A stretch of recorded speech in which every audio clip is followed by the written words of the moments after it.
Hello team, so I'm going to make a quick video on a comment that was made by a viewer off the video where we said watch this if you're tired of being out of shape. So he commented saying the channel is criminally underrated. Appreciate the comment. Thank you. I'm starting at £200 and the heaviest he's been is 245, 5'9", 30% ish. Body fat will keep you updated. He's now checked in, so that was sent 2 months ago. He's now 182, flying. He said your advice about not playing your cards at once has made the cut feel relatively easy. I'm only now introducing formal cardio. What I thought I'd do is, in case anyone saw that and thought, what does he mean? This guy's flying, you listen to his advice. What's the detail of that? I thought I'll give some insight into it and just speak about it in this video. Now, if you're new to the channel, welcome. My name's Tom Sergi and I run the Gorilla Platoon online physique transformation program where we get results like this each and every week. So, going straight back to it, I'll get straight to the point and won't waste your time. When we say your advice about not playing all your cards at once, what we refer to is you will have your start position. Cool, 30% body fat and a certain amount of scale weight. Now, when you start that, what people will do to fuck it up is they'll go really low really soon.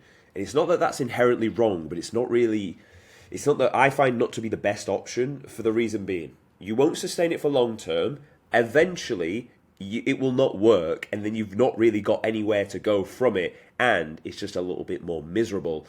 And probably the fourth and most important one is going low food really early means low effort in the gym, low training stimulus, losing muscle when cutting. The reason people think you're going to lose muscle when you cut, maybe you lose a little bit, but the reason people think I'm just going to become really skinny when I cut is because they can't drive that performance in the gym because they think they're fucking starving. And maybe they are, but that's because they've gone too low with food. So my approach to this, and to put the bottom line straight up front, is I start people on higher food. Even if you're 30% body fat, again, this is if you come to me, right, under your guidance, get me in shape, and I say, what's the time frame? You say, what is needed to be done? I'm like, perfect. If you're 30%, you're going to need to drop 20 kg. I won't, even though you're 30%, I'll just go into a 500 calorie deficit. Nothing more. We would absolutely be able to go with 700, even closer towards 1,000 if you're 30% body fat. So I sit you at 500. Now, because of that, that gives you a fair amount of food to play with, which then allows us a couple of benefits. It allows us to drive performance in the gym. It allows you to get stronger or build tissue. Very important for body recomposition. This channel is body recomposition. It is not fat loss. We are here in the business of building and developing tissue whilst pulling off body fat. So it allows for that. Now, because it allows for that, you are training hard whilst eating a good amount of food. Your metabolism, which for the most part, people put their metabolism in the fucking bin, it will get so much better because you're eating more food.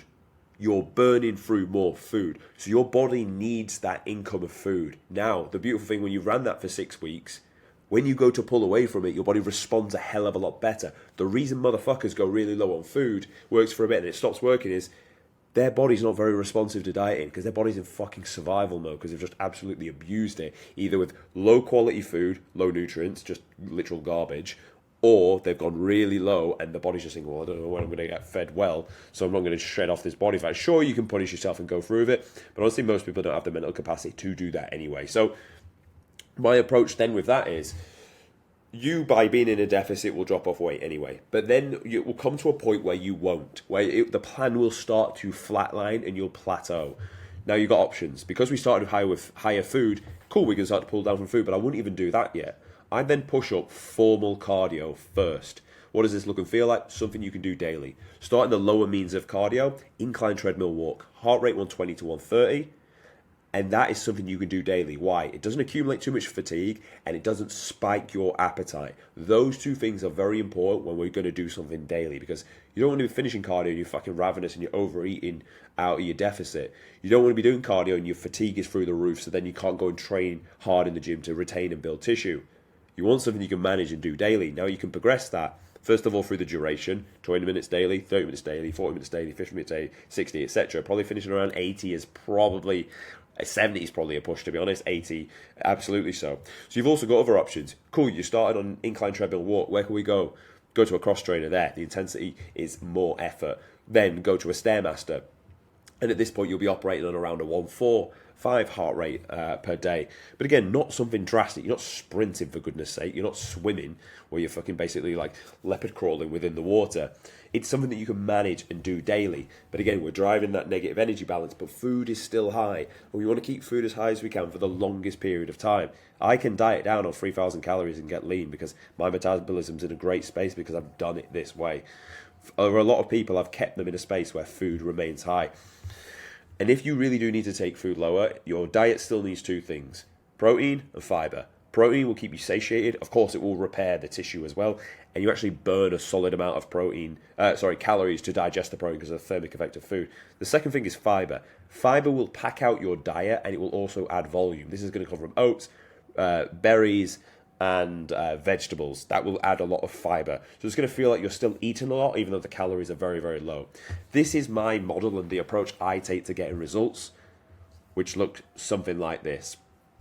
It's not the only way, for sure. There's many other ways about it, but I found this to get good results where we've been able to develop and at the very least keep tissue as we've gone through the dieting phase. So that's my approach in how I would get you in shape. If you found it useful, subscribe to the channel because evidently, if you just watch the videos like this guy here, you're probably going to get results. So just watch the videos and you'll be on your merry way. But anyway, thanks for his comment. Thanks for the support, and I'll see you tomorrow.